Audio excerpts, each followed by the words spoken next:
आपके पसंदीदा शो देश की बहस में दीपक चौरसिया का बहुत बहुत नमस्कार, सादर नमस्कार। मैं सबसे पहले आपको बता दूं, देश का इकलौता डिबेट का शो है जिसमें हमारे दर्शक अपने घरों से बैठकर बड़े बड़े पैनलिस्ट, बड़े बड़े राजनीतिज्ञों और बड़े बड़े शिक्षा शास्त्रियों के साथ सब्जेक्ट पर बहस करते हैं। बड़े बड़े रिटायर्ड सैनिक भी हमारे साथ इस शो के अंदर जुड़ते हैं और अपने मुद्दों पर खुलकर बहस करते हैं हमारे दर्शक। देश का इकलौता बहस का शो है जिसमें दर्शकों का पार्टिसिपेशन होता है और इसीलिए दर्शकों की राय के आधार पर ही हम चुनते हैं देश की बहस का विषय। तो आज जो देश की बहस का विषय आप दर्शकों ने चुना है उसको ग्राफिक्स के जरिए बता देते हैं। आज का विषय है मस्जिदों को ढाल, कश्मीर में आतंकवाद कैसे फैला। मस्जिदों को ढाल बनाकर, वाकई में अब मस्जिदों को ढाल बनाकर आतंकवादी कार्रवाई कर रहे हैं। इससे पहले भी हमने देखा था हजरत बल के अंदर, चरार शरीफ के अंदर, ये 90s की बात है, लेकिन अब एक बार फिर से ये ट्रेंड चल निकला है। मस्जिदों को ढाल बनाकर आतंकवादी छिप जाते हैं और जो अर्धसैनिक बल या फिर जम्मू कश्मीर पुलिस है वो उन पर कार्रवाई नहीं कर पाती। ऐसे में जम्मू कश्मीर के एक बड़े पुलिस अधिकारी विजय कुमार, जो कि इंस्पेक्टर जनरल ऑफ पुलिस है, उन्होंने अपील की है वहां के रहने वालों से, वहां के मौलवियों से, समाज से, मीडिया से कि आप ऐसी चीजों की आलोचना करें और ये दबाव बनाएं कि मस्जिद के अंदर आतंकवादी को न छिपने दिया जाए, जिसके चलते उनके खिलाफ सुरक्षा बल आर या पार की कार्रवाई कर सके। सवाल उठता है, मस्जिदों में आतंकी क्यों छुप रहे हैं? क्या ये एक नई परंपरा को जन्म दे रहे हैं? इसी पर बहस होगी, लेकिन सबसे पहले समझ लेते हैं ये पूरा मुद्दा है क्या।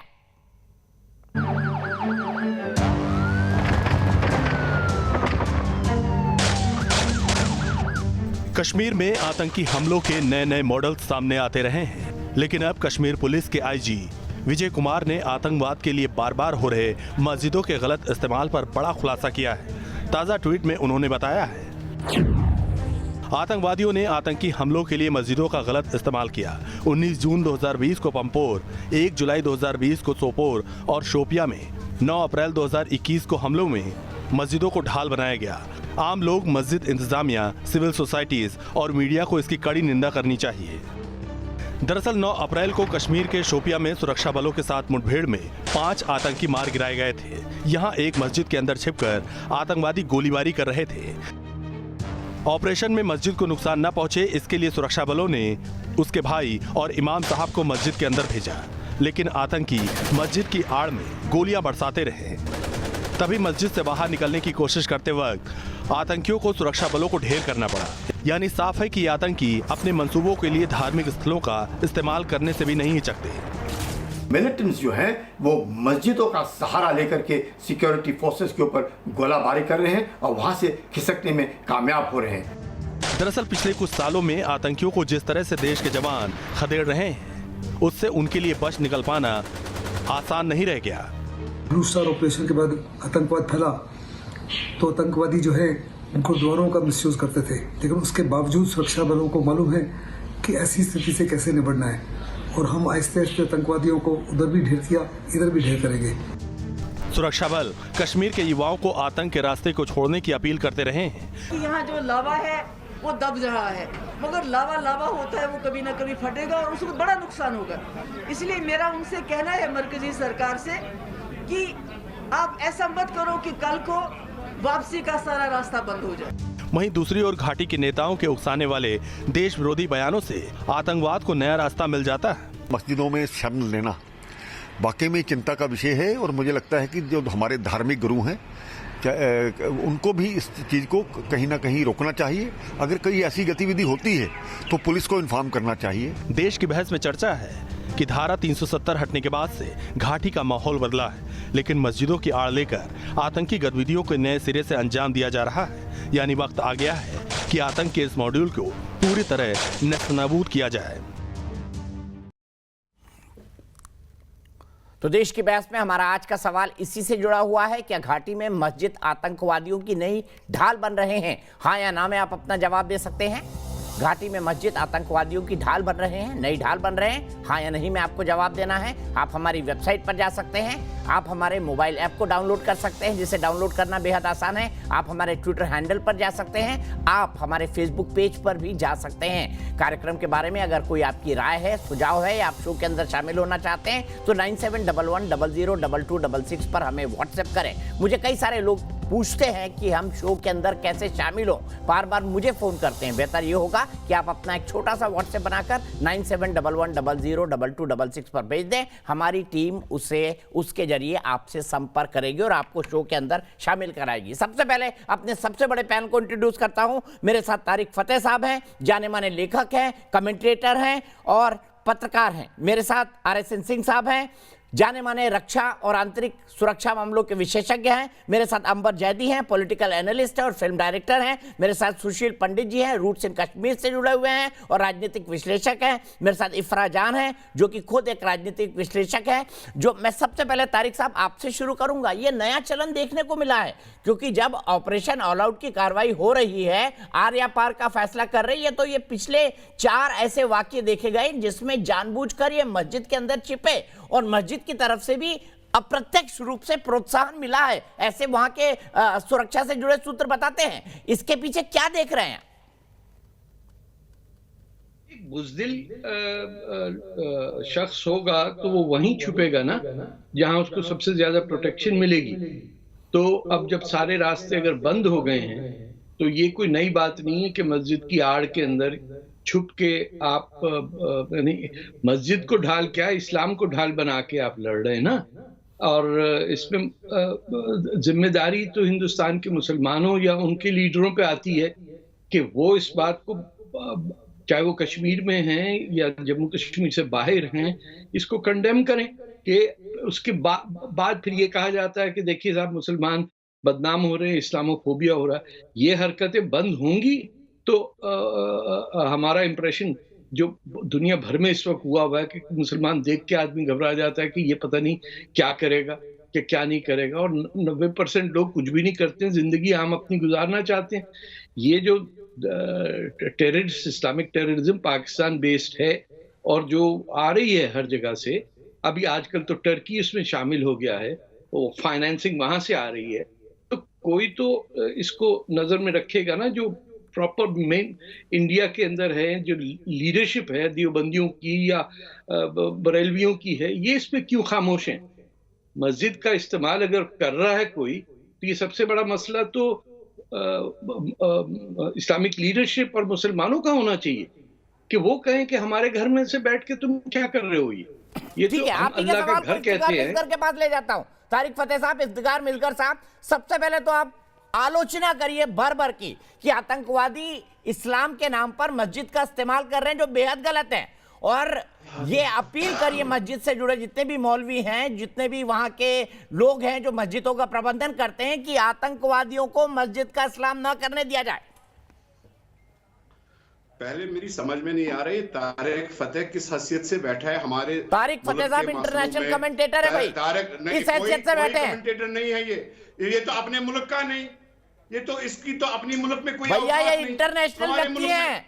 इफ्तिखार मिस्कर साहब, आप सवाल का जवाब दे दिए ना कि आप कश्मीर के हैं, अगर कश्मीर के हैं तो मस्जिद में आतंकवादियों के छिपने की आलोचना कर दीजिए, दूसरे पर मत बोलिए। मुसलमानों के बारे में और आप तो बोलते हैं ना कि बातचीत होनी चाहिए, आप सेक्युलरिज्म को मानते हैं, संविधान को मानते हैं, तो हर किस्म के व्यू का आपको सम्मान करना चाहिए, चाहे वो तारिक फतेह साहब का हो। मुल्क में कई इसकी अपने मुल्क में कोई औकात नहीं, आप लोग तरजीह दे रहे हैं। मेरा मुल्क ही अननेसेसरली, मेरा कहां से मुल्क हो गया? पाकिस्तान आपका मुल्क है। अरे तुम, पाकिस्तान आपने बनाया है, मैंने नहीं बनाया। हमारा मुल्क हिंदुस्तान है। अरे भाई आपका पाकिस्तान है, जहां तुम्हारी भी कोई नहीं, ये छोड़ दीजिए, तो तुम्हें ये छोड़ दीजिए।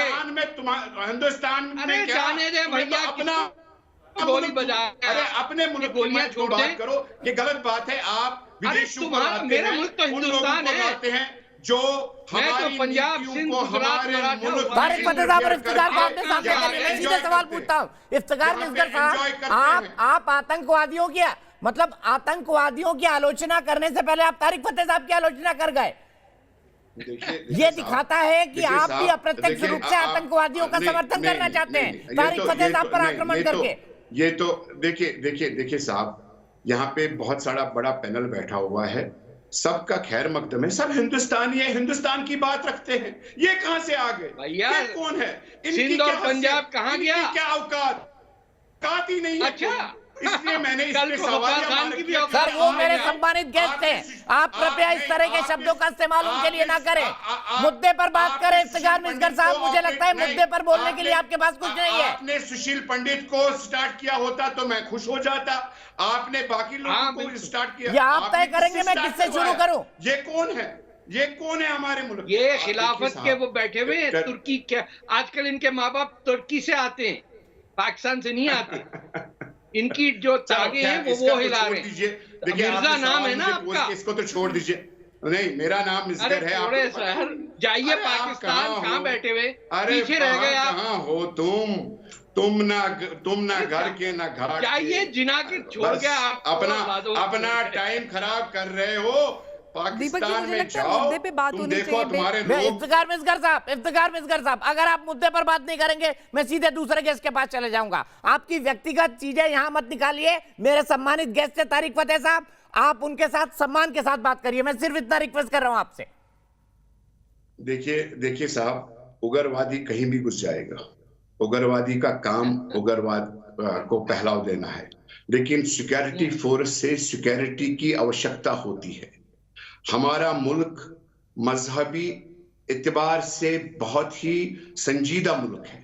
हमारा मुल्क हर एक मजहब को एक प्रायोरिटी देता है, और उस चीज को मद्देनजर रख के हमारा इतना बड़ा फोर्स, हमारा इतना सक्षम फोर्स मस्जिद पे वार करने से चूक भी सकता था, इनको गिरफ्तार भी कर सकता था, कोई और पहलू भी कर सकते थे।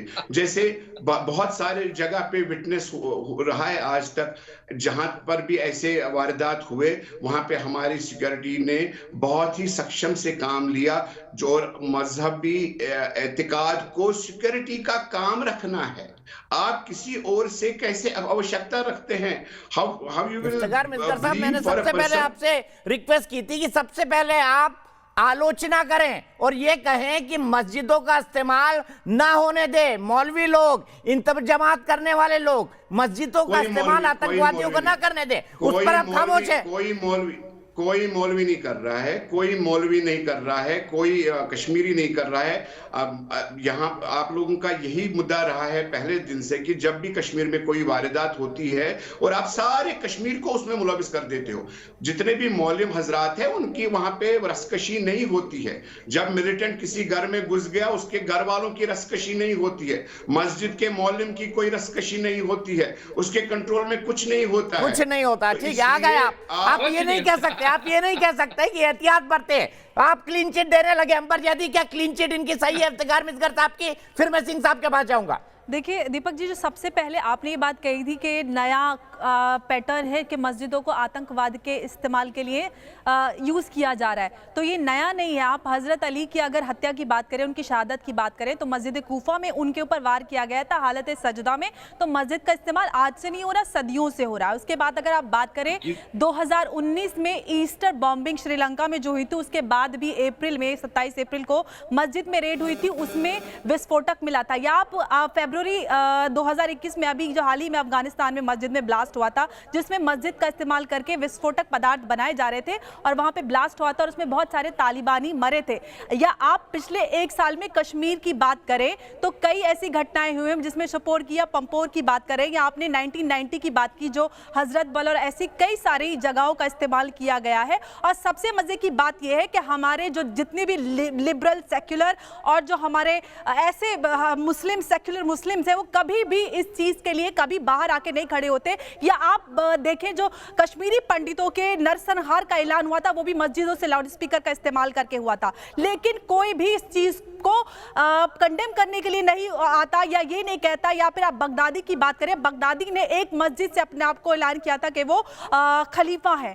कौन सा मुसलमान आके इन सारी घटनाओं के खिलाफ खड़ा होता है और इसको कहता है कि हम सब एक है, इसके खिलाफ, आतंकवाद के खिलाफ? अभी मिसगर साहब साहब बड़ी बड़ी बातें कर रहे हैं, तारिक फतेह की नेशनैलिटी पे सवाल उठा रहे हैं। आप बताइए ना, इतनी सारी घटनाएं हुई, आपने पिछले 1 साल की बात कर लेते हैं, आपने कितनी आवाज उठाई, या कश्मीरी पंडितों के नरसंहार को लेकर आपने क्या किया, या उनको घाटी में वापस लाने के लिए आप किया? आप हिंदुस्तानी होने का बड़ा बड़ा दावा कर रहे हैं ना, आपने एक हिंदुस्तानी होने के नाते कश्मीरी भाइयों के लिए, पंडितों के लिए क्या किया?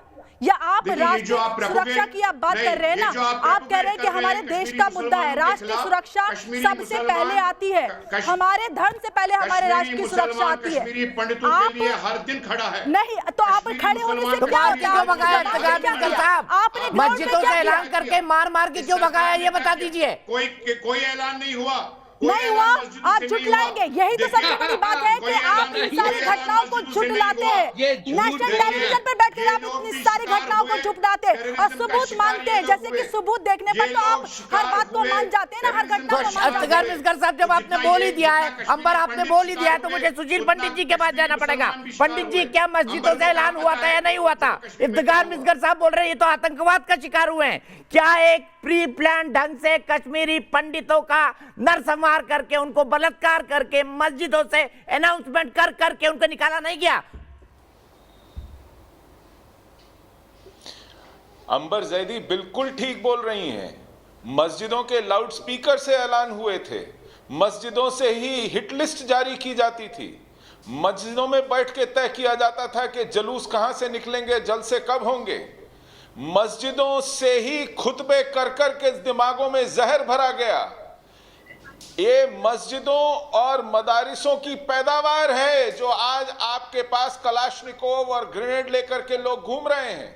ये जो दिमागों में जहर भरने का तरीका है, ये इन्हीं खुतबों और इन्हीं मदारिसों से निकल करके जो खरपतवार निकली है, ये उसका नतीजा है। और अंबर जैदी ने बिल्कुल ठीक कहा, उसने तारीख का एक गोशा निकाल करके आपके सामने रख दिया। मैं आपके पास कुछ चीजें रखता हूं। हमारा आईन 1988 में हमारे कॉन्स्टिट्यूशन में एक एक्ट लाया गया, रिलीजियस इंस्टीट्यूशन एक्ट, ब्रैकेट में था प्रिवेंशन ऑफ मिसयूज। यह कश्मीर पर लागू नहीं होने दिया गया। जब तक 370 अनुच्छेद था, यह कानून कश्मीर पर लागू नहीं होता था। और इसी कारण उन मस्जिदों में से फहराए जाते थे आईएसआईएस के झंडे। आप कैसे भूल सकते हैं कि एक मस्जिद के प्रीसिंक्ट में डीएसवाईपी अयूब पंडित का कत्ल हुआ, भीड़ ने उसको वहीं अपने नंगे हाथों से मार कर पीट कर खत्म कर दिया। तो मस्जिदों का एहतराम इन जिहादियों के दिमाग में नहीं है। हम लोग तो माह रमजान का एहतराम करते हैं और सीज फायर कर दिया था एक तरफा, लेकिन ये तो माह रमजान में इनको शौक शहादत चर्राता है। ये उसी महीने में जाकर के सबसे ज्यादा कत्ल गारत करते हैं। तो हमें समझने में कहीं भूल कर रहे हैं कि हम सोचते हैं कि ये मस्जिद का एहतराम करेंगे, माह रमजान का एहतराम करेंगे। नहीं, ये इन्हीं जगहों में पैदा होते हैं, यहीं से खुराफात करते हैं और इन्हीं दिनों में काम करते हैं। ठीक है, इनके दिमागों में जहर भर दिया गया है इस तरह का। ठीक है, मैं सीधे इफ्रा के पास चलता हूं। इफ्रा बताइए, ये जो कालिशनिकोव, जो AK-47, जो हैंड ग्रेनेड और ये सब देख रहे हैं ना, ये मस्जिदों की सोच से ही निकले। 1990 में जो आतंकवाद आप पनपा हुआ देख रही हैं, उसके पीछे कहीं ना कहीं ये कट्टरपंथी सोच है और आज इसीलिए उन मस्जिदों का इस्तेमाल हो रहा है और आप जैसे लोग खामोश है। जी दीपक चौरसिया जी, उम्मीद करती हूँ कि आप बीच में नहीं टोकेंगे और ना तो कोई और पैनलिस्ट टोकेगा। पहली बात, आप लोग जब मिलिटेंसी की बात करते थे, पहले आप बोलते थे जब 370 हट जाएगा तो मिलिटेंसी खत्म हो जाएगी। फिर आप कहते थे जब एनसी और पीडीपी हट जाएगा तब मिलिटेंसी खत्म हो जाएगी। अब आपके पास कुछ बचा नहीं, अब 2 साल होने को आए और मिलिटेंसी खत्म होने का कोई नामो निशान नहीं। तो अब आप पीछे पड़ गए हैं मस्जिदों के, क्योंकि कुछ ना कुछ आपको चाहिए। अगर आंकड़ों की बात करते हैं तो कुछ आंकड़े मैं भी आपके सामने रखती हूँ, क्योंकि एक पैनलिस्ट हूँ जो कश्मीर से जुड़ी है। पिछले 2 साल में विजय कुमार जी ने 3 ऐसे इंसिडेंट्स का नाम लिया जहां पे मस्जिदों में मिलिटेंट्स जो है आतंकवादी छुपे थे। लेकिन पिछले 2 साल में 200 से ज्यादा एनकाउंटर हुए हैं, यानी 200 से ज्यादा एनकाउंटर्स में सिर्फ 3 में मस्जिदों का इस्तेमाल हुआ था। यानी 99% टेरर केसेस का मस्जिदों के साथ कोई कनेक्शन नहीं है। तो जब 99% केसेस का 99% टेरर केसेस का मस्जिदों के साथ कोई कनेक्शन है ही नहीं। अगर आप थोड़े से आंकड़े देख लें तो आप कैसे मस्जिदों को और टेररिज्म को आपस में जोड़ सकते हैं। ठीक है, मैं इसी सवाल का जवाब आरएसएन सिंह साहब से लेता हूँ। वैलिड पॉइंट बोला इफ्रा आपने, यहीं पर रुकते हैं, यहीं से सिंह साहब के पास चलते हैं। क्या सिंह साहब, मस्जिदों का आतंकवाद से कोई कनेक्शन नहीं श्रीनगर और जम्मू कश्मीर के अंदर? और क्या जो विजय कुमार जी ट्रेंड बता रहे हैं, जिसको 1% बोल रही है इफ्रा, क्या ये आपके कान नहीं खड़े करता है एज अ सिक्योरिटी एक्सपर्ट?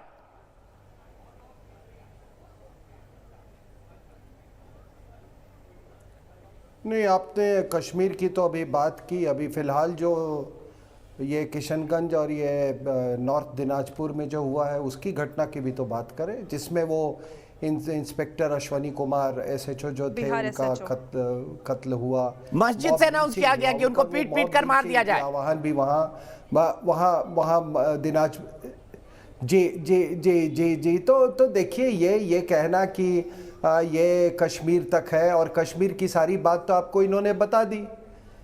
भाई आज जो आपके पैनलिस्ट कश्मीर से आए हुए हैं उसमें दो तरह के लोग हैं, दोनों कश्मीरी हैं। लेकिन देखिए कश्मीरियत में कितनी दूरी है। एक आपके सुशील पंडित साहब हैं, हमारे बहुत घनिष्ठ मित्र हैं, और ये बाकी लोग हैं। आप इनकी भाषा और इनके अध्यात्म का जो स्तर है वो भी आपके सामने आ रहा है। कौन कैसा शक्ल से दिखता है वो भी आपके सामने आ रहा है। कोई ये कहे कि 90 में ये कोई बात हुई कि 370 हटा, तो क्या हुआ रे? 370 हटने के बाद 10 लाख लोगों को नागरिकता मिली। क्या आपने ठेका ले रखा है? क्या आपने ठेका ले रखा है कि आप क्योंकि इस्लाम में कन्वर्ट कर गए इसलिए सारी नागरिकता का ठेका आपके पास है, और सारी कश्मीरियत को आपने ठुकरा दिया। सुशील पंडित को आज गाली देते हो। सुशील पंडित का क्या कसूर था? मैं जब सुशील पंडित की बात कर रहा हूं तो मैं सारे कश्मीरी हिंदूज की बात कर रहा हूं। क्या था उसने? सुशील पंडित ने 2 रुपए चावल, 2 रुपये और 2 किलो चावल के लिए अपना मजहब नहीं बदला।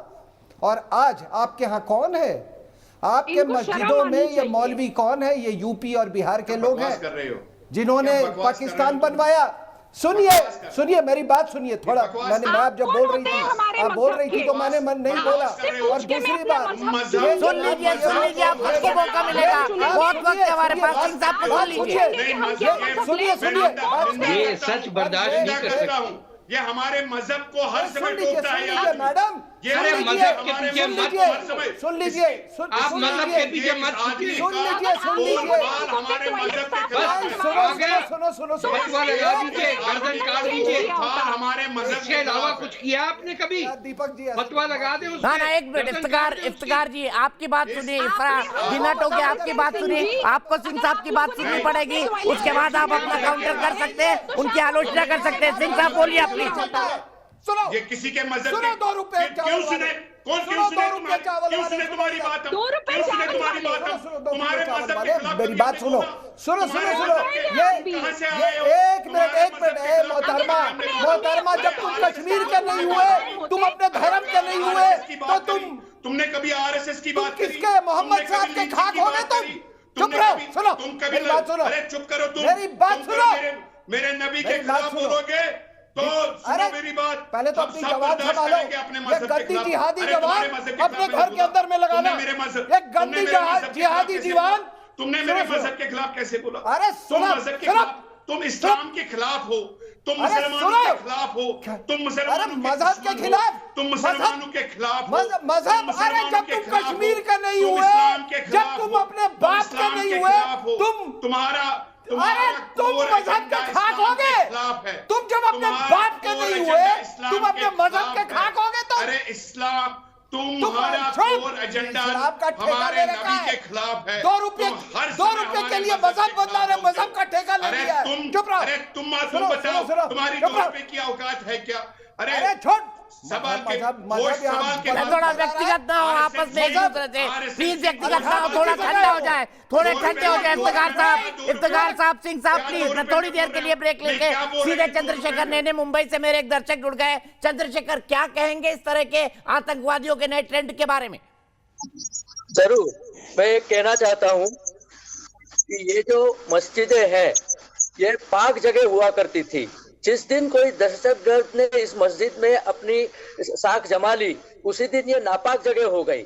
आप मौलवियों को चाहिए कि इसको नापाक जगह कहिए, इसको शुद्ध करना चाहिए, इसको साफ करना चाहिए। उस दहशतगर्द को और मस्जिद दोनों को हटा के फिर से नई मस्जिद बनानी चाहिए। लेकिन ये कहने की हिम्मत इनमें नहीं है। ये वहां बैठ के दहशतगर्दों की ही परवरिश करेंगे। इनको ये हिम्मत नहीं है इनके पास ये कहने के लिए कि ये जो आप कर रहे हो ये गलत कर रहे हो, दहशतगर्दी ये इस्लाम का रूप नहीं है। ये जब आप कहोगे नहीं तो ऐसे ही होता रहेगा। ठीक है, मैं सीधे इसी बात को लेके मौलाना अली कादरी जी के पास चलता हूँ। मौलाना साहब, जिस मस्जिद में आतंकवादी घुस गए, क्या वो नापाक नहीं हो गई? जो आदमी इंसानों का खून करे, क्या वो मस्जिद में होना चाहिए? देखिए दीपक जी, इससे पहले आपके डिबेट में कई बार मैं बोल चुका हूं कि आतंकवाद का कोई मजहब नहीं होता। अगर वो लोग जैश ए मोहम्मद नाम रख लेते हैं तो उनका इस्लाम से कोई ताल्लुक नहीं है, और अगर कोई जय श्री राम के नाम पर किसी निहत्थे को मारता है तो उसका हिंदू मजहब से कोई ताल्लुक नहीं है। सर, आज तो किशनगंज के इंस्पेक्टर अश्विनी कुमार की बात करिए ना, जिनको मस्जिद से अनाउंसमेंट करके पीट पीट के मार डाला गया, जिनकी मॉब लिंचिंग कर गई। लेटेस्ट इंसिडेंट है, वहां जय श्री राम नहीं बोला गया था, वहां मस्जिद से अनाउंसमेंट हुआ था। ये जो इंस्पेक्टर चोरों को पकड़ने आया है, उनका पीछा कर रहा है, उसको पीट पीट कर मार डालो। आपको बोलने की बहुत बुरी आदत है, बीच में टोकिए मत। सर, बोलना ही मेरा काम है। आप बोलिए ना, ज्यादा बोलना भी जो है हानिकारक होता है। पहले सुनने की भी आदत डालो। आप जो इस्लाम के खिलाफ बोलता है उसको बड़े शौक से सुनते आप। तारिक फतेह वैसे जो है बदतमीज को लाके बिठाते आप। सर, फिर आप व्यक्तिगत हो गए। मेरे लिए वो मेरे सम्मानित गेस्ट थे मौलाना साहब जैसे आप हैं। आपकी डांट भी सुन रहा हूं, उनकी बात भी सुनूंगा। अरे आप अगर इस्लाम के खिलाफ है तो खुल के बोलो, खुल के सामने आओ, बात करेंगे आपसे भी बैठ के। क्या बता रहे हैं ना कि मस्जिद में छुप के अरे बोल रहे हैं ना, यहाँ ब्लास्फेमी का कानून लगता है। सुनने की ताकत रखो, बोल के बात करेंगे फिर आपसे। नहीं, मैं किसी धर्म के खिलाफ में नहीं हूँ, लेकिन धर्म के नाम पर जो गलत करेगा उसके खिलाफ हूँ। अगर मौलाना कादरी ऐसे लोगों को शेल्टर देंगे तो फिर मैं मौलाना साहब के भी खिलाफ हूँ। मुझे बताइए, क्यों मारा गया इंस्पेक्टर अश्विनी कुमार को मस्जिद से अनाउंसमेंट करके बंगाल में? इसका जवाब दे दीजिए। और क्या इसकी आलोचना करते हैं आप? जब से बदतमीजी की गुफ्तगू हो रही, इस्लाम के खिलाफ बोल रहा उन्हें खामोश सुन रहे आप। आपका काम नहीं है कंट्रोल करना। अरे हिंदी बोल यार, ये क्या गुफ्तगू लगा रखा है? हिंदी नहीं आती तेरे को? कोई हिंदी बोल। तारीफ नहीं करते अब, गुफ्तगू नहीं करते। अगर कोई मस्जिद को आसरा बना रहा तो खतई गलत कर रहा। सर, आप पहले जो ये बोल रहे हैं, इफ्तिखार साहब और इफ्रा तो ये भी बोलने को राजी नहीं थे। मैं आपसे किशनगंज की भी बात पूछ रहा हूँ कि वहां ऐसा क्यों हो गया? क्यों एक पुलिस इंस्पेक्टर को पीट पीट कर मार डाला गया? अरे मुजफ्फरनगर में ढोल नगाड़े बना के बजाते हुए जो है माँ और बहनों की इस्मत रेजी की गई थी। क्या जब उन्हें खुला आपका? जो अभी लेटेस्ट हुआ उसकी तो आलोचना कर दीजिए, जो परसों हुआ। फिर पुरानी बात याद करने लगे आप। कश्मीर में अगर मस्जिदों को सहारा बनाया जा रहा, खतई गलत है, हम उसके मुखालिफ है। लेकिन सब में बड़े मुखालिफ आप है मुसलमानों के। आप इस्लाम के खिलाफ है। नेशनल मीडिया की आड़ में इस्लाम के खिलाफ आप जहर उगल रहे। आपको शर्म नहीं आती है? क्या है आपका? कुछ भी, मैंने इस्लाम के खिलाफ एक शब्द भी नहीं बोला। तारिक फतेह साहब, मैं तारिक फतेह साहब और सिंह साहब के पास चलता हूँ। तारिक फतेह साहब, मैंने कोई भी एक शब्द बोला इस्लाम के खिलाफ बताइए पिछले आधे घंटे में। नहीं, देखिए ये मौलाना जो है आपके, इस्लाम से क्या भाई, ये भाई चुप करो, अरे करके बैठो, आराम से क्या पानी पियो। ये करबला नहीं है कि पानी रोक दोगे। चुप कर, अरे खामोश हो जाओ। ये मूछे काट के लंबी दाढ़ी रखने से मौलवी नहीं हो जाता। एक नंबर का बदमाश पता है, भगोड़ा है। मैं एक बात बताऊं आपको, वो हमारा क्या हो सकता है उन्हें? अरे देश मेरा पंजाब सिंध है। तुम्हारे नेशनल एंथम में तुमने पाकिस्तान बनाया, गद्दारों। अरे हम तुमने हिंदुस्तान को तोड़ा, तुमने उसके टुकड़े किए। हिंदुस्तानी है। अरे जाओ भाई, हमारे बाप ने पाकिस्तान हमारे बाप ने पाकिस्तान बनाया। तू तो बलूचिस्तान में था, तुम्हारे बाप ने पाकिस्तान बनाया। तुम्हारे बाप ने पाकिस्तान बनाया, बाप बनाया, अली मोहम्मद जिन्ना ने बनाया। झंडा लगाया हुआ है जिन्ना तुमने। के जिन्ना से पैगाम पूछो, को हमने ठुकरा दिया। जिन्ना से जाके पूछो, जो जिन्ना तुम्हारा के बाप है जिसने पैगाम पाकिस्तान को बनाया। जिन्ना तो आपका बाप था भाई। ये देश अभी तक हमारा अलीगढ़ में बाप जिन्ना की हमारा तस्वीर है, लगा के बैठे हुए। हमारा रहेगा। थोड़ा व्यक्तिगत ना और इस शब्दों पर अरे प्लीज, जिन्ना की शब्दों पर तस्वीर कंट्रोल तुम्हारे करें, अलीगढ़ शब्दों में पर लगी कंट्रोल हुई है। करें। मौलाना साहब इतना नाराज ना हो, ये मैं सिंह साहब के पास चलता हूँ। सिंह साहब मुझे बताइए, मैंने एक भी शब्द बोला इस्लाम के खिलाफ पिछले 45 मिनट में, बता दीजिए। अरे आप नहीं बोलते साहब, आप पूरी कार्रवाई चला रहे बैठ के, एज ए एंकर बैठ के काम कर रहे। अरे सर, जो मुद्दा है उस पर बात करिए ना। आप चैनल पे ला रहे हैं आप। अच्छा, सिंह साहब बोलिए। इस्लाम के खिलाफ है। अरे आप हमसे बात करो। कश्मीर में सर, आपसे बात करने के लिए बुलाया है आपको। वो तो इमाम हुसैन भी एक मिनट। मस्जिदों का इस्तेमाल आतंकवादी जो कर रहा है, हम उसके खिलाफ है। ठीक है, अच्छी बात है, अच्छी बात है। सिंह साहब आप बोलिए। मौलाना साहब मस्जिदों के इस्तेमाल के खिलाफ है, बोलिए आप। बेशक खिलाफ है। अब मस्जिद का इस्तेमाल अगर आतंकवाद के लिए मैं हो कह रहा था कि ये जो हम कह रहे खिलाफ थे है। तुम कौन आर्टिकल 370 यार। हटने के बाद मैं खुद मौलाना साहब आप सुन लीजिए ना, थोड़ा तो एक आदमी को बोलने दोगे ना एक बार में। मजहब के खिलाफ नहीं बोलना, बाकी तुम बोलो। आप बोलना चाहते हो बोलो। क्या मजहब के खिलाफ? नहीं बोलना। कादियानियों को तुम मार रहे हो, शियों को तुम मार रहे हो और कह रहे हो मजहब के खिलाफ। डिबेट छोड़ के भाग जाएंगे। दीपक जी अच्छा, एक मिनट, उनको बोलने तो दीजिए प्लीज, उनको बोलने दीजिए। छोड़ के भाग जाएंगे। तुम बोलो जो बोलना है, मजहब के खिलाफ नहीं यही बोलो, सिलसिला चला और आप बीच में, आप पीछे से तानपुरा मेरे कान में, ये गंदा तानपुर, बेसुरा तानपुरा बजाएंगे, मैं उठ के चला जाऊंगा यहां से। मैंने कहा कि इन्होंने एक बात कही, और ये बात कही कि इसको, ये तारिक फतेह तू कौन है, एक तो इसकी भाषा परवरिश दिखाती है इसकी। तू कौन है, तू का किस मुल्क का है। अरे तो तुम क्या उम्मा में विश्वास नहीं करते? तारिक फतेह तुम्हारे उम्मा में नहीं आता? कैलिफेट में तुम विश्वास नहीं करते? शरीयत में तुम विश्वास नहीं करते? तुम आज बोल दो सबके सामने, दो चीज बोल दो कि भारत पे कभी शरीयत लागू नहीं होगा, और दूसरी बात बोल दो भारत माता की जय बोलो। तुम्हारा मुल्क है, भारत माता की जय। केरला से काबुल जाते हो आईसीस लेकर, वहां पर तुमको नहीं लगता? उससे नहीं लगता वो कौन मुसलमान है? केरला से आईसीस ज्वाइन करने सीरिया आता है, उसका तुम्हें नहीं लगता? शर्जील इमाम चिकन नेक का हलाल करना चाहता है, वो तुम्हें नहीं मिलता? और इस्लामिक लगता? देवबंद का क्यों खड़ा हुआ था? देवबंद इसीलिए खड़ा हुआ था कि उन्होंने कहा कि हमने यहाँ के वातावरण से ज्यादा समझौता कर लिया, इसीलिए हमारा मुगलों का राज गया। सुनो सुनो सुनो सुनो सुनो सुनो। और जहां तक सुशील पंडित रमजान की बात कर रहे थे, सुशील पंडित साहब मैं बता दूं कि रमजान में ही ऑपरेशन बदर हुआ था, और आपको मालूम है ऑपरेशन बदर में कोरिश ट्राइब को पूरा लूटा गया था, 5 हिस्से हुए थे, मुखिया को भी गया था उसका अपना हिस्सा। यह रमजान के समय में हुआ था। और आखिरी बात, यह डराना बंद कर दो कि मजहब, हमने रामायण दिखा दिया, हमने महाभारत दिखा दिया, हमने सबको दिखा दिया, तुम्हारा भी मजहब डिस्कस होगा, हिंदुस्तान में डिस्कस होगा। और ये जान लो, ये पाकिस्तान नहीं है। जो इस मानसिकता के लोग थे वो आज तुम दीपक चौरसिया को डरा रहे हो कि तुम मजहब के बारे में, तुमने मजहब पे डिस्कशन होगा, कुरान के हर आयत पे वाद विवाद होगा, डिस्कशन होगा। अपने को तैयार कर लो। करबला में अली का कत्ल कैसे हुआ था उसका भी डिस्कशन होगा, सब होगा।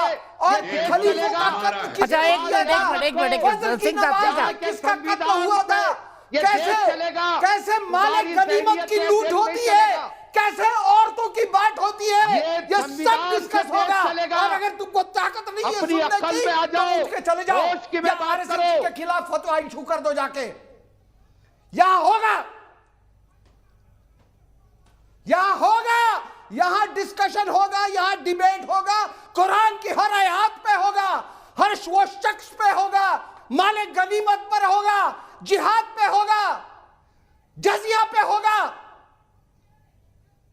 तुम यहां डरा रहे हो 1400 साल से डरा डरा के यहाँ अब ये पर हिंदुस्तान का डिबेट- नेशन बिल्डिंग यहाँ पर तुम्हारे डिबेट जो होगा तुम्हारे संविधान की नैरेटिव रोशनी पे में नहीं होगा। चलेगा। हिंदुस्तान के में रहना है तो कॉन्स्टिट्यूशन हिंदुस्तानी की मुसलमान बनो। रोशनी में होगा और वाद विवाद हिंदुस्तान की और ये गंदी जो अरब से हवाएं गंदी अरब से जो हवाएं तुम तक पहुंचती है यहाँ का ना, डिबेट उन नहीं हवाओं होगा। को हम तुम तक अब नहीं आने देंगे। अब नई हवाएं तुम पर तुर्की से आ रही हैं और ये जाके बाहर में ये गुफ्तगू, तुम सब्जी वाले से जाके क्या बोलते हो गुफ्तगू, मैं गुफ्तगू, यार तुम हमको बेवकूफ बनाते हो। ये गुफ्तगू और ऐसे शब्द जो तुम क्या सब्जी वाले से जाके बोलते हो, वहां तुमको शुद्ध हिंदी बोलते हो जाके। तुम इतने पाखंडी लोग हो। ठीक है, मेरे एक दर्शक दीपक गुप्ता जम्मू से जुड़ गए। सबसे पहले उनके साथ चलता हूं, फिर मौलाना साहब आपके पास भी आऊंगा। दीपक गुप्ता, क्यों हो रहा है कश्मीर के अंदर ऐसा? आप खुद जम्मू में रहते हैं, क्या मानते हैं?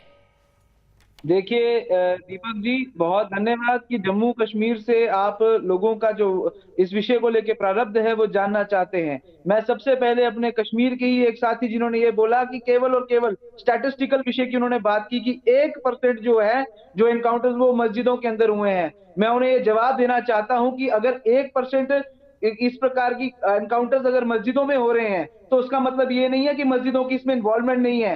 कहने को एक मोहम्मद अयूब पंडित की भी हत्या उसी मस्जिद से निकले हुए एक जनसैलाब ने मॉब लिंचिंग 2017 में की थी। तो केवल एक वारदात के कारण एक घर ने अपना बेटा खोया था, इस देश ने एक वीर सिपाही खोया था। रही बात इस प्रकार के विषयों की कि जम्मू कश्मीर के अंदर, ना केवल कश्मीर के अंदर, विजय जी ने आईजीपी जो है कश्मीर प्रोविंस के, उन्होंने केवल और केवल कश्मीर के प्रोविंसेस की बात की है। परंतु अगर आप जम्मू के अंदर पूछेंगे तो जम्मू के भी सुदूर डोडा किश्तवाड़ क्षेत्रों के अंदर इस प्रकार की जो समस्याएं हैं, इस प्रकार की जो परेशानियां हैं, जो धार्मिक रूप से आतंकवाद को बढ़ावा देने की बात है, वो जम्मू सूबे के अंदर भी, कश्मीर और डोडा के अंदर आपके तमाम मस्जिदों के अंदर, मदरसों के अंदर देखेंगे तो इस प्रकार की वारदातें जो है बढ़ रही हैं। तो इफरा जी, आप ये नहीं कह सकती कि केवल और केवल 1% वारदात है इसलिए वो वारदात नहीं होगी, उसमें मस्जिदों की इन्वॉल्वमेंट नहीं पाई जाएगी। पूरी तरह से इस चीज को, मस्जिदों को जो है वो कानून के कटघरे में खड़ा करना चाहिए। और अगर हमारे सिक्योरिटी फोर्सेस को किसी भी प्रकार की प्रॉब्लम मस्जिदों के अंदर से अगर आती है, अगर वहां पर आतंकवादी शरण लेते हैं जाकर, तो सिक्योरिटी फोर्सेस को पूरी इजाजत है कि वे अंदर जाकर, अंदर घुस के उन मस्जिदों के अंदर जो भी उन्हें शरण दे रहा है उसे भी वो खत्म करें। तो जम्मू कश्मीर के अंदर, ठीक है, सीधे इफ्रा के पास चलता हूं। इफ्रा मुझे बताइए जी, क्यों छिप जाते हैं मस्जिद के अंदर, और क्या 1% मस्जिदों के अंदर भी छिपना चाहिए, ये भी बता दीजिए मुझे। आपने आलोचना नहीं की उनकी। मैंने कहा कि 99% केसेस का मस्जिदों के साथ कोई कनेक्शन नहीं है। तो आप एक ब्रॉड स्टेटमेंट, आइडियोलॉजी के लेवल का कनेक्शन तो है, टेररिज्म के साथ आइडियोलॉजी के लेवल का कनेक्शन तो है। प्लीज मुझे बोलने दे दीजिए, एक सेकेंड। मैं आपसे सवाल पूछ रहा हूँ, काउंटर सवाल करने की इजाजत है मुझे? जी ठीक है, आप मुझे बोलने दे दीजिए, फिर मैं भी बोलूंगी, प्रिपेयर करके आई हूँ। अगर आप देखेंगे जनवरी 5, 2021 को 50 साल की आंगनवाड़ी की महिला की बलात्कार और रेप बदाऊं के एक मंदिर में हुआ था। तो क्या आप हर हिंदू के पास जाके कहते हैं कि इसकी आलोचना करो? क्या मंदिरों का रेप का कनेक्शन है? ऐसे बहुत सारे केसेस मेरे पास स्टैटिस्टिक्स आइसोलेटेड इंसिडेंट की कश्मीर की मिलिटेंसी से तुलना कर रही हैं। बड़ी समझदार है इफ्रा। अंबर जैदी, ये तुलना बनती है क्या, बता दीजिए। देखिए, सबसे बड़ी बात तो यही है कि ये इफ्रा जान जो राजनीतिक कुतर्क यहाँ पर बैठकर कर रही हैं, जो पूरी दुनिया में मैंने कितने सारे इंसिडेंट दिखाए, और मेरे गिनाने की बात नहीं है, सब लोग जानते हैं कि इस्लाम के नाम पर आतंकवाद हो रहा है। इफ्रा जान, आप अपने पहले तो डिस्क्लेमर देती है कि कोई नहीं बोलेगा, तो आप अब सुन लीजिए, सुनने की हिम्मत भी रखिए ना। आप अपने पहले तो डिस्क्लेमर लगा देती है कि कोई नहीं बोलेगा, तो आप अभी भी कोई नहीं बोलेगा, और आप खामोशी से बात सुनिए।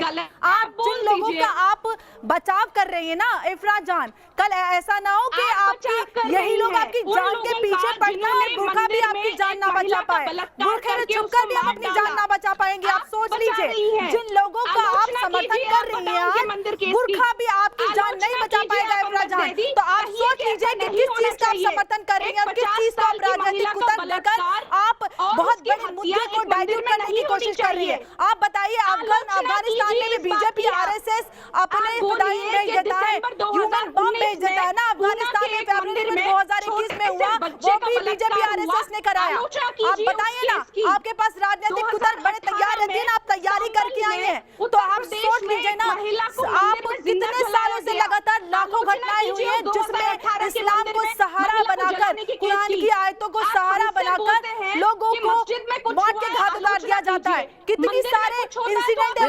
चुप हो जाइए, आपको ऑडियो डाउन करना पड़ेगा। आप चाहती हैं आपके बीच में कोई ना बोले, अब आप किसी के बीच में बोल रही हैं। अब मैं आप अगर बोलेंगी ना, तो अगर मेरी जबान किसी ने बंद कर दी तो मेरा नाम भी अंबर जैदी नहीं। आप अपने ऊपर डिस्क्लेमर लगाती हैं और दूसरे के ऊपर लगातार बाबा करती रहती है, तब इससे क्या है कीजिए। की लड़ाई नहीं चल रही नहीं तो आप क्यों बोल रही हैं? जब मैं आप कुतर्क दे रही थी तो आप तर्क भी सुन लीजिए ना। क्यों नहीं? कुतर्क का जवाब तर्क होता है।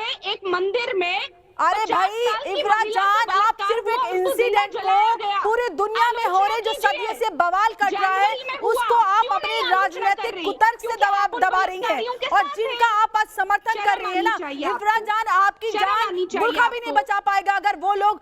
आपको पता है ना कश्मीर में क्या क्या होता है, आपको पता है ना क्या क्या होता है। ज़ारा वसीम को अपना करियर छोड़ना पड़ा, अभी हाल ही में एक और लड़का जो रोडीज में आता था उसको भी छोड़ना पड़ा अपना करियर। तो बुर्खा भी आपकी जान नहीं बचा पाएगा इफरा जान, समझ लीजिए। तो ये सारी जो कुतर्क देकर, आप राजनीतिक कुतर्क देकर इन लोगों का आप समर्थन कर रही है ना, आपके लिए बहुत घातक साबित हो सकता है। बलात्कारियों का समर्थन कर रही है। हम बलात्कारियों का समर्थन नहीं करते। अगर यूपी में बलात्कार की घटनाएं सामने आती है, उनका लगातार संज्ञान लिया जाता है। आप कंपेयर कर रही हैं बीजेपी जो शासित राज्य है अंबर जैदी, मैं इनको बता दूं, इफरा जान हमेशा कद्दू और अंगूर को कंपेयर करती है। कद्दू को देखती है एक तरफ, अंगूर को देखती है, फिर बोलती है बिल्कुल सेम है। देखिए दोनों सेम है। कश्मीर और उत्तर प्रदेश की तुलना कर रही हैं आप। इफरा क्या कर रही है, क्या कर रही है? मैं सीधे मेरी दर्शक प्रियंका तिवारी के पास चलता हूँ भोपाल में। प्रियंका मुझे बताइए, क्या कश्मीर के हालात की तुलना दिल्ली या कहीं पे या भोपाल या उत्तर प्रदेश में कोई बलात्कार हो गया हो, उससे वहां की आतंकवादी वारदातों की तुलना करना क्या सही है? प्रियंका बताइए। नहीं सर, आप जम्मू कश्मीर के बारे में अगर बात करें तो जम्मू कश्मीर एक जो है विशेष मामला, विशेष राज्य था। अब तक हम जम्मू कश्मीर को अपने जो भारत के बाकी राज्य हैं उनसे एक अलग राज्य के रूप में मान रहे थे, और जो अभी बाकी राज्य हैं उनसे हम उनको कनेक्ट नहीं कर सकते हैं किसी भी हाल में।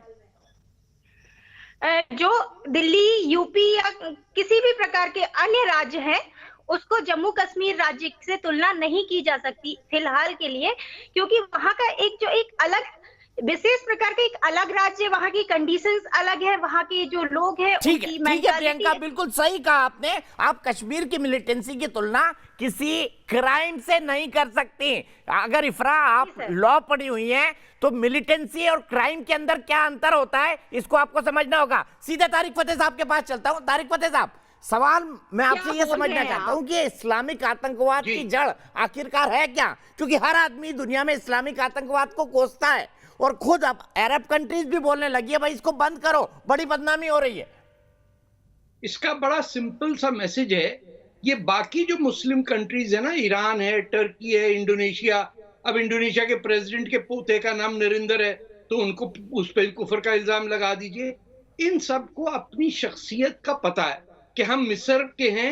आप देखिए कि मिस्र की वो 3000 साल पुरानी ममीज जो हैं उनको लेके उन्होंने ऑनर किया।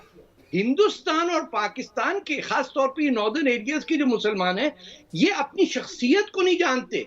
ये समझते हैं कि ये अरबों के नौकर हैं, जूता पॉलिश करने वाले हैं, और चाहे ये बियर पिए, चाहे ये कुछ भी अयाशी करें, Islam for them is a political party. इनका इस्लाम एज अ वर्शिप, ये धर्म ताल्लुक नहीं है। इनमें हिंदू हेट्रेड इतनी दबा के रखी है कि एक मुसलमान 10 हिंदू को खा जाता है, और हम गोश्त खाने वाले हैं और वो सब्जी खाने वाले हैं। ये सब झूठ बोल रहे हैं आके कैमरे पे। इनके घरों में क्या होता है और इन्हें बचपन में क्या बताया जाता है, ये आप पूछ लीजिए सबसे। बंद कमरे में क्या कहते हैं हिंदुओं के बारे में, क्या कहते हैं ये हिंदुस्तान के बारे में। आप लोगों को बेवकूफ बनाया हुआ है 1947 से। बोल रहे हैं 4 ये? Minister education. अरे इफरा बकवास चुप कर रहो, रहे हैं। तुम्हें तो पता, इंडिया मुझे में कभी पता, रहे भी तुम्हारा नहीं इस्लाम है से क्या, प्रताप जी। आम तुम्हारा घरों इस्लाम से में घरों कोई में ताल्लुक बोलते नहीं है हैं इफरा। कि Just तारिक keep quiet। फातह की कोई औकात ही नहीं है, बस यही बातें होती है हाँ, हमारे मेरी घरों में। औकात नहीं है ये भैया। कौन- ये हमारे घरों औकात में बचा आपकी शिक्षा है। की बात होती ये है, आपकी रोजगार औकात की का बात मसला होती है। हमारे घरों में जैसे आपकी प्यार औकात मोहब्बत का की बातें मसला होती है। हैं। में ये बात आप होती पे है। आपको प्रॉब्लम है कि आपको मैं एक्सपोज कर देता हूँ। आपकी फैमिली आप में बेवकूफ आपको बनाते हैं जहर हिंदुस्तान। भरा गया, इफरा, इसका ये just मतलब keep नहीं है quiet। कि हर किसी की अरे फैमिली में आप चुप जहर रहे, भरा आपका जाता इस्लाम है। से कोई ताल्लुक नहीं। आपकी फैमिली में ना, आपको मेरा मुंह ना जहरीली खुलवाएं, बातें सुनाई आपका गई, इस्लाम इसका से ये कोई मतलब ताल्लुक नहीं नहीं है। होता कि हर अरे किसी की आपका फैमिली कोई में उसको ताल्लुक जहर नहीं है भरा इस्लाम जाए। से। ठीक है, मौलाना साहब से इसका जवाब ले लेता हूँ। मौलाना साहब को डिबेट में लाता हूँ और मौलाना साहब से आपकी इसका जवाब ले लेता हूँ। मौलाना साहब, क्या ये सोच है हिंदुस्तान और पाकिस्तान के मुसलमानों में, और शायद यही सोच रही होगी तभी 1947 में पाकिस्तान बना कि हम हिंदुओं के साथ नहीं रह सकते? इनकी जबानों पे है। देखिए दीपक जी, 1000 साल इन्होंने बैठक के बर्बाद किया हिंदुस्तान को। वो लोग अलग हो गए, हम मुसलमान ना, हैं, इस बात नहीं, पर हमें फख्र है। झूठ बोल रहे हैं आप। हम हिंदुस्तानी हैं, इस बात झूठ पर बोल हमें रहे हो फख्र तुम। है। और रहा झूठ बोल रहे हो। सवाल ये मुस्लिम लीग पाबंदी को जो वोट बैठा है, दिया, ये यूपी किसी बिहार का में नहीं हुआ, कैनेडियन ये आपका हो को सकता ना करनी मेरा अरे हो छोड़े सकता। आप, रही इतनी बात जाएं। हमारे मुल्क कुछ की और करें मोहब्बत काम। हमारे दिल में है। जब कभी अरे भी नहीं है, जरूरत क्यों पड़ेगी झूठ बोलते हो? हिंदुस्तान का मौलवी क्यों मुसलमान झूठ बोलते हो? अपनी तुम्हें जान लड्डी की बाजी लड्डू लगाकर वड्डू आ जाएंगे शाम अपने को खाने मुल्क को। के लिए अपनी जान फिदा करेगा। ये बदमाश कहीं किस्म का करे, इंसान जाओ कश्मीर, सिर्फ हमको फिदा करो लड़ाने अपनी की जान। कोशिश कर रहा है। मेरा आपसे हाँ, निवेदन लड़ाने है, की कोशिश कर रहा ऐसे है। दोगले किस्म के लोगों को आप बराए हाँ। करम अपने चैनल पर ना लाए, जो हाय आपस अल्लाह, की क्या बात हिंदुस्तानियों की को है? ये शख्स लड़ा रहा है। हम अरे चार हिंदुस्तानी हैं, बीवियां हमें रख के फख्र है। बात करते हम हो मुसलमान हिंदुस्तान हैं, की। हमें फख्र है। इस देश की मट्टी से कितनी हमें बीवियां मोहब्बत तुम्हारी? है। और जब कितनी कभी भी बीवियां जरूरत तुम्हारी? पड़ेगी इस मुल्क के दुश्मनों से हम मुकाबला करेंगे। जाओ, अपनी जान भी देने अपनी के लिए हम बेगमों तैयार को हैं। संभालो, ये कहाँ हमारे आ गए मुल्क से अपनी हिंदुस्तान में? मोहब्बत है, हमको किसी के सर्टिफिकेट की जरूरत नहीं है। ठीक है, चलिए, आपको अरे सर्टिफिकेट की है, जरूरत नहीं। बहुत है, अच्छी मुल्क बात से है, हमें अच्छी बात है मोहब्बत है। मौलाना साहब। मैं सीधे सिंह साहब के पास चलूंगा। सिंह साहब, मैं फिर आपसे समझना चाहता हूं जो सवाल मैंने पूछा कि वाकई में ये इस्लामिक आतंकवाद का टर्म आया कहां से और इसकी जड़ क्या है, जिसका एक मैनिफेस्टेशन हम कश्मीर के अंदर देखने को मिल रहा है।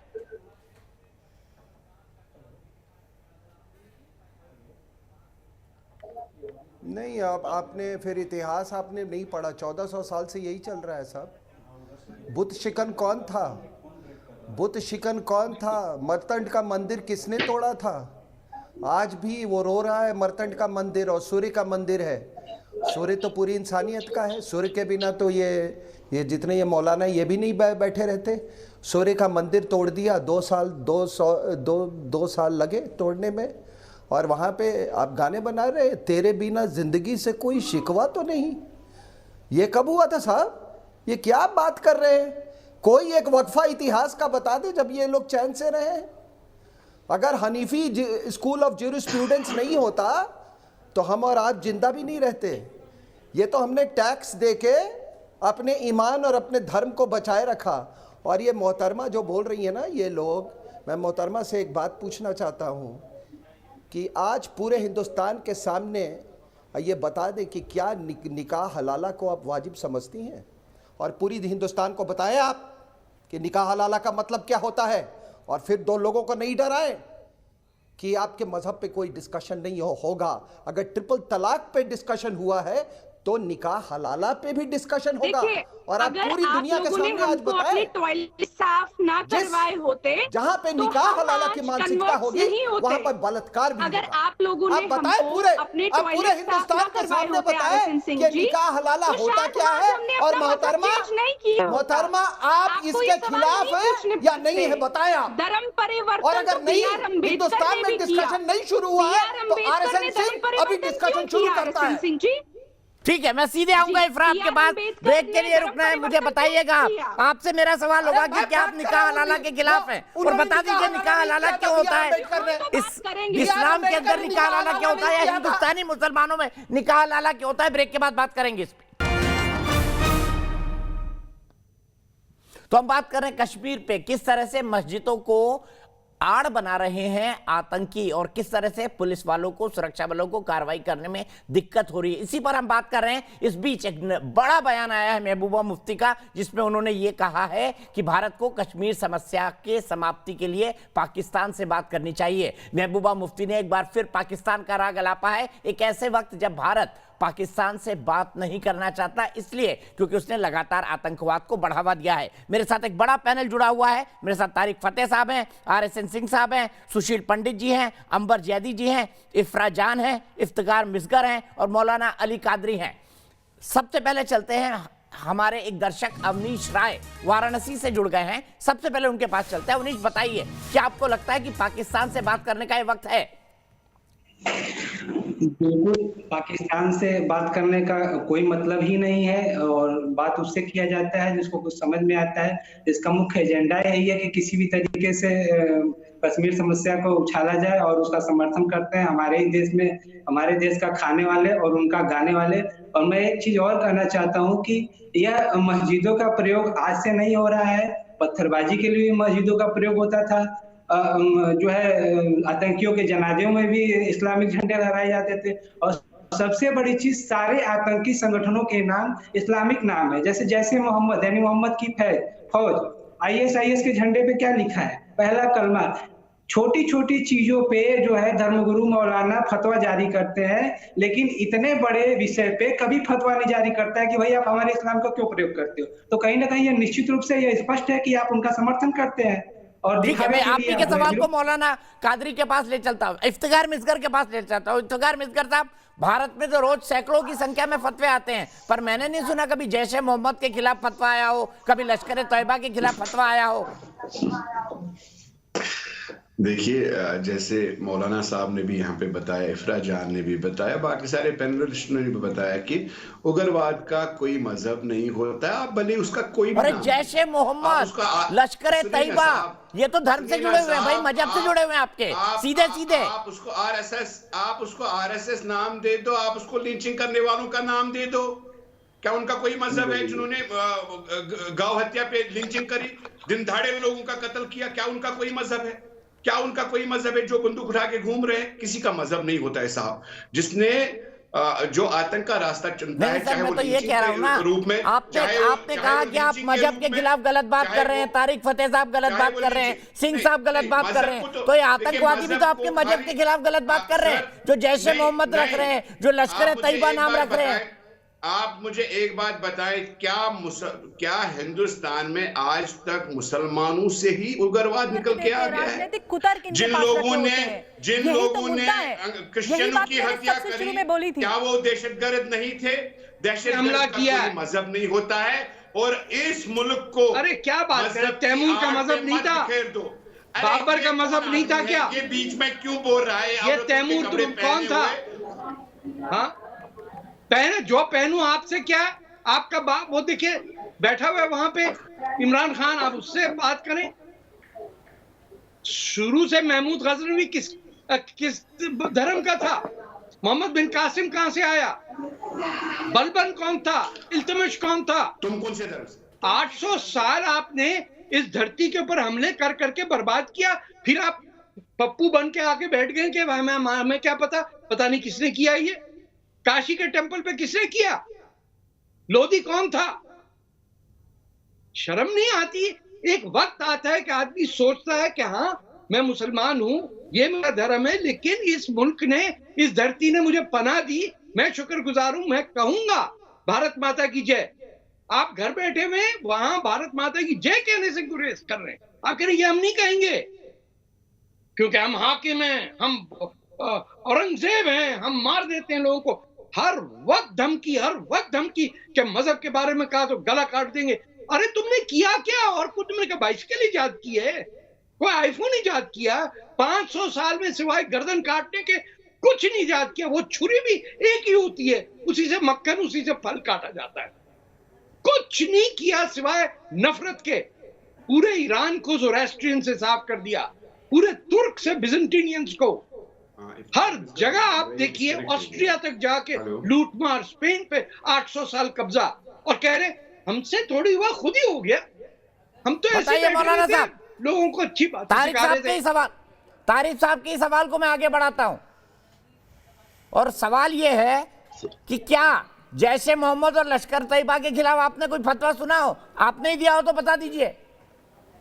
देखिए साहब दीपक जी, मैं आपको फिर एक बार कह रहा हूं कि जिस तरीके से हिंदू महासभा है, अगर वो कोई गलत काम करता है तो उसको हिंदू महासभा हिंदुइज्म से नहीं जोड़ा जाएगा। आप फतवे का बताइए, आपने फतवा दिया नहीं दिया? या जैशे मोहम्मद अगर नाम रख लेते हैं तो उनका इस्लाम से कोई ताल्लुक नहीं है। इस्लाम में टेररिज्म के लिए कोई जगह नहीं है। किसी निहत्ते को मारने की इस्लाम इजाजत नहीं देता।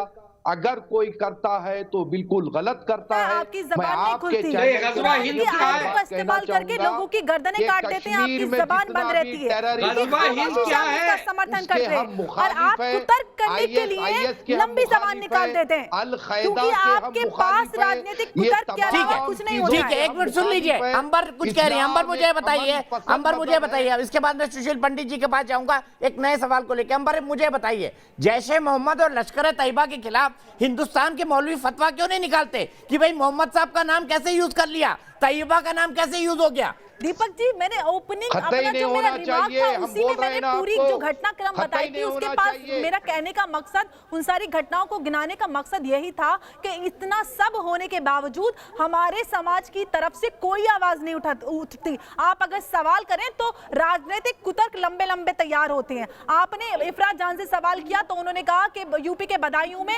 एक मंदिर में महिला के साथ रेप हुआ था। अभी 9 तारीख को 9 अप्रैल को राजस्थान में मस्जिद में एक रेप हुआ, घटना हुई, उसके बारे में कोई सवाल नहीं करेंगी, ना ही वो कोई इनके पास कोई तर्क होगा उसके लिए। तो इस तरीके के आप कुतर्क जो करते हैं, आपके पास सवालों का जवाब नहीं होता। आप गलत घटनाओं को, आप अपराधियों को, आतंकी संगठनों का लगातार आप लोग समर्थन करते हैं। आप सब जानते हैं कि इस्लाम के नाम पर दुनिया भर में लाखों करोड़ों लोगों की गर्दनें काट दी गई हैं, और आप जब भी आपसे सवाल उठाया जाए तो आप इस तरीके के राजनीतिक कुतर्क कर देते हैं कि हमारा धर्म तो ये नहीं सिखाता, इस्लाम ये नहीं है, आतंकवाद का कोई मजहब नहीं होता। मुझे दूसरे मुद्दे पर जाना है, ठीक है? मजहब नहीं होता तो जैसे मोहम्मद क्यों नाम रख लिया जाता है, और हमारे दुनिया भर में इतना बड़ी संख्या में मुस्लिम होने के बावजूद किसी की तरफ से कोई आवाज नहीं उठता। महिलाओं की छोटी छोटी चीजों पर बड़ी जल्दी फतवे नजर निकल जाते हैं। महिलाओं की आईब्रोज पे, महिलाओं के स्कर्ट पे, बुर्के पे, निकाब पे, हर चीज पे लंबे लंबे फतवे आ जाते हैं। जब इस्लाम का इस्तेमाल आतंकवादी घटनाओं के लिए होता है तब कोई नहीं बोलता। जब लिंचिंग होती है तो आप लिंचिंग का समर्थन क्यों करती हैं? लिंचिंग हुई ना, अरे पश्चिम बंगाल में लिंचिंग हुई ना, इंस्पेक्टर अश्विनी कुमार के मस्जिद से अनाउंसमेंट करने पर, उस पर कुछ बोल दीजिए इफ्रा। आप बोलिए। लिंचिंग करके एक पुलिस इंस्पेक्टर को वेस्ट बंगाल में मार डाला गया, किशनगंज से हो गया था, मस्जिद से अनाउंसमेंट करके कि चोरों को नहीं पकड़ने दो, इसके बारे में बोल दीजिए। बताएंगी जब परसों की घटना हुई है वेस्ट बंगाल में, उसके लिए इनके पास क्या कुतर्क है? जी, आपके पास क्या कुतर्क है? मेरे पास कोई कुतर्क नहीं, मैं तर्क के साथ बहस करती हूं। जब भी हमारे यहाँ सामाजिक कोई परेशानी होती है या कोई मुसलमान गलती कर देता है, हम सभी मुसलमानों को कटघरे में खड़े कर देते हैं और कहते हैं अगर आपने इस चीज को क्रिटिसाइज नहीं अंबर जैदी भी मुसलमान है, अंबर जैदी भी मुसलमान है, तारिक फतेह साहब भी मुसलमान है। गजब बात करती है, गजब बात करती है। आप पॉलिटिकल आइडियोलॉजी के चश्मे से हर कुछ देखना चाहती है, मुसलमान बन के नहीं। माफ कीजिएगा, आपकी प्रॉब्लम बीजेपी आरएसएस से। सीधे मैं सुशील पंडित जी के पास चलता हूँ। सुशील पंडित जी, मैं आपसे जानना चाहता हूँ, महबूबा मुफ्ती ने अभी अभी कहा है कि कश्मीर समस्या को निपटाने के लिए पाकिस्तान से बात करना जरूरी है। आप क्या कहेंगे महबूबा के स्टेटमेंट पर? प्लीज रुक जाइए सुशील पंडित जी। हाँ दीपक जी, मैं आपका सवाल का जवाब देने से पहले एक छोटा सा उदाहरण देना चाहूंगा। ये हिंदू, मुस्लिम, इंडिया, पाकिस्तान, जोधपुर, बदायूं के तूतू मैमे से अगर आप हटें तो अक्टूबर पिछले साल सैमुअल पैटी की गला रेत कर हत्या कर दी गई पेरिस के एक सबर्ब में, और पता किया गया कि उसका कातिल पैंटीन मॉस्क से आया था। पिछले साल हमारे वहीं चंदा जमा हुआ था, वहीं से उसको इशारे हुए थे, और उस मॉस्क को बैन कर दिया गया, बंद कर दिया गया। और उसके बाद दिसंबर में कानून आया फ्रांस में कि साहब अब हर मस्जिद की बाकायदा सर्वेलेंस होगी, मॉनिटरिंग होगी, वहाँ क्या घटना होगी, वहाँ क्या जहर बोला जाता है, उसके ऊपर नजर रखी जाएगी। हम अपने ही लोगों को क्यों मार रहे हैं? अब दूसरी बात सवाल करते हैं जब 2000 अरे कश्मीर में क्यों मार रहे हैं? यूं पंडित को ये भी बता दीजिए ना इफ्रा, जब अपने लोगों की इतनी फिक्र है तो ये बता दीजिए ना कश्मीर में यूं पंडित क्यों मारा गया? सिर्फ सुशील पंडित की आवाज प्लीज। क्रिश्चियन ने मुसलमान को नहीं मारा। 2002 में जो कत्ले, तो अगर फ्रांस भी परेशान है, जर्मनी भी परेशान है, पूरी दुनिया परेशान है, तो पता करना पड़ेगा कि ये मर्ज की जड़ कहां है। और दूसरी बात, आपने पूछा कि महबूबा मुफ्ती फिर कह रही हैं कि पाकिस्तान से बात कीजिए, क्योंकि महबूबा मुफ्ती के मैनिफेस्टो में जो एक तजवीज़ है भारत के लिए जिसे वो सेल्फ रूल कहती हैं, उसमें उनका मानना है कि कश्मीर में भारत की मुद्रा के साथ साथ पाकिस्तान की करेंसी भी चलनी चाहिए। वहां उनका मांगना यह है कि कश्मीर का पाकिस्तान के साथ जॉइंट मैनेजमेंट होना चाहिए, भारत पाकिस्तान का, ओपन बॉर्डर्स होने चाहिए, शरिया लागू होनी चाहिए। ये वो तोता है जिसकी पाकिस्तानी जिहाद की जान है, जिसमें वो यहां उन्हीं की बात करती हैं, उन्हीं के अल्फाज बोलती हैं। जब भारत ने तय किया था कि वो CPEC कॉरिडोर में भाग नहीं लेंगे, तो तब चीफ मिनिस्टर होते हुए मुंबई से कहा था कि नहीं नहीं, भारत की विदेश नीति गई भाड़ में, हमें तो चाहिए कश्मीर में CPEC के साथ भाग लेना। तो वो भारत की विदेश नीति का, भारत के राष्ट्रीय हितों का लगातार अनदेखी करती आ रही है। और ये पहली बार है कि भारत पिछले 7 वर्षों में इस बात पर अड़िग है कि आतंक और बातचीत साथ साथ नहीं चल सकते। ठीक है, और उस इफ्तिखार मिस्कर साहब, क्या पाकिस्तान से बातचीत होनी चाहिए जैसी महबूबा मुफ्ती कह रही है कश्मीर के हल के लिए? बताइए आपका क्या मानना है? देखिए, जैसे सुशील जी बहुत ही इमोशनल हो रहे हैं, पाकिस्तान के पास एक कश्मीर का एक हिस्सा है, पाकिस्तान के साथ बात होनी चाहिए, उस खित्ते के लिए कश्मीरियों के साथ बात होनी चाहिए। बात तो होनी चाहिए क्योंकि हमारा जो पॉलिटिकल मसला है वो उसके आगे तो नोट ऑफ इंटरोगेशन लगा हुआ है। इसमें देखिए, कश्मीर की एक अपनी पॉलिटिकल नीति है, उस नीति की कद्र फिक्र दोनों मुल्कों को रखनी चाहिए, उस पे बात होनी चाहिए। पाकिस्तान का क्या लेना देना कश्मीर से? हमारे कश्मीर से पाकिस्तान का क्या लेना देना? इफ्तिखार साहब ये बताइए, हमारे कश्मीर से पाकिस्तान का क्या लेना देना? आधा हिस्सा उनके पास है, क्या उस पे बात? अरे कौन सा आधा हिस्सा? कुछ भूल जाएंगे, इधर से हिस्सा आधा भूल जाएंगे, किसने गिना है? ठीक है, मैं यहीं पर रोकूंगा बहस को। आधा हिस्सा इफ्तिखार मिस्कर साहब, मैं ये कहना चाहूंगा कि हमारे कश्मीर से पाकिस्तान का कोई मतलब नहीं है। और जो हिस्से की आप बात कर रहे हैं, पाक अधिकृत कश्मीर, जो उसने गलत कब्जा किया है, भारत का पार्लियामेंट भी ये कहता है कि हाँ, उस हिस्से को भारत एक दिन लेकर रहेगा। चलते चलते रिजल्ट बताता हूं, क्या मस्जिदों की आड़ ली जा रही है? हाँ, 96% लोग कह रहे हैं हाँ। फिलहाल एक ब्रेक।